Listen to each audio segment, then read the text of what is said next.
The Santa Muerte spell, a tale of entrapment and divine liberation. She came to him bearing gifts disguised as devotion, a candle here, an offering there. Small rituals performed when he wasn't looking, sugar in his coffee that wasn't just sugar, bath water prepared with more than soap, photographs subtly altered and hidden in places he'd never think to search. Her altar remained concealed, a closet shrine where bones gleamed under crimson light, where his name was written on parchment and pierced with needles, where locks of his hair and traces of his essence were bound with red and black thread. The skeletal saint watched over her workings with empty eyes, receiving offerings of tequila, tobacco, and whispered pleas for domination. The binding. The Santa Muerte workings began gradually.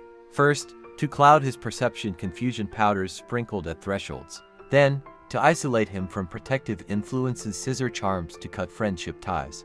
Next, to create dependency, honey jars with obsessive-compulsive ingredients. Finally, to bind his will entirely, name papers in frozen water, photographs face-to-face. She was methodical, a practitioner who had refined her craft through generations of handed-down knowledge and personal experimentation. Her magic moved like smoke through the chambers of his life, rearranging his reality so subtly he attributed the changes to stress, to circumstance, to his own failings. The symptoms manifested with calculated precision. Friends became distant for reasons they couldn't articulate. Family calls went unanswered or ended in unexpected arguments. Career opportunities vanished at the last moment. His energy depleted with each passing day.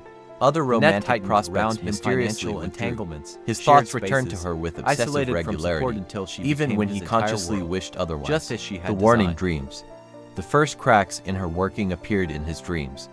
While his conscious mind remained clouded, his sleeping spirit received visitors, ancestors, guardian angels, spirit guides, entities that existed beyond her magical jurisdiction. They came not with explicit messages he could immediately understand, but with feelings that lingered upon waking. Something is wrong. You are not seeing clearly.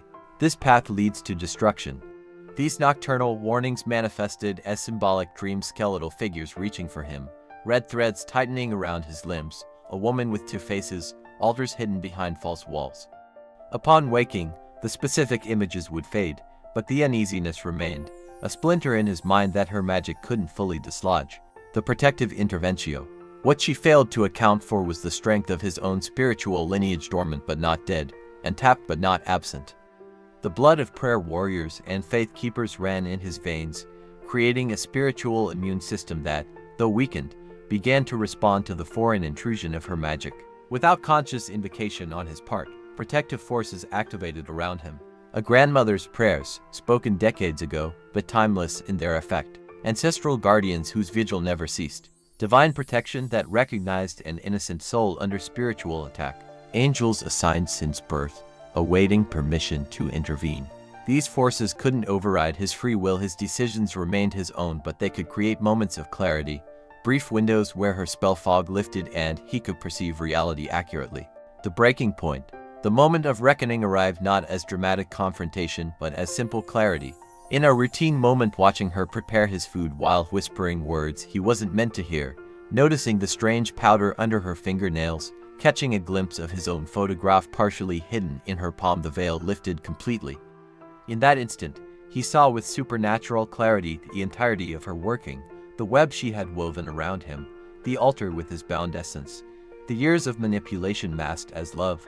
Most importantly, he recognized that his entrapment required his continued participation. Despite her powders and petitions, her bindings and blood magic, the final lock on his cage required his hand to secure it. And in that recognition lay his liberation. The escape. His freedom came not through dramatic ritual or counterspell, but through simple, powerful acts. Prayers spoken from the heart rather than formula. Reclaiming his personal items from her possessio. Severing financial and practical entanglements with decisive actio. Speaking aloud his intention to be free from all bindings. Reconnecting with family and true friends. Cleansing rituals of his own tradition that held personal meaning. Accepting divine protection that had always been available to him. He did not fight her magic with darker magic, a path that would have entangled him further in the energies he sought to escape. Instead, he stepped entirely out of her paradigm, choosing a different spiritual reality where her workings held no jurisdiction. The aftermath. Her magic unraveled not because it was countered but because it was abandoned. Like a predator whose prey has suddenly vanished, her spells clawed at empty air. Her response escalated predictably stronger workings, darker entities, more desperate measures, but each attempt found itself confronting not just a man, but the full spiritual lineage now awakened around him. What had once been a simple binding of a single soul now faced the gathered might of ancestral protection and divine intervention.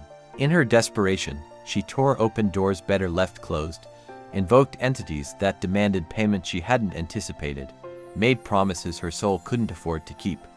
The dark forces she had controlled turned their attention to the controller, demanding satisfaction.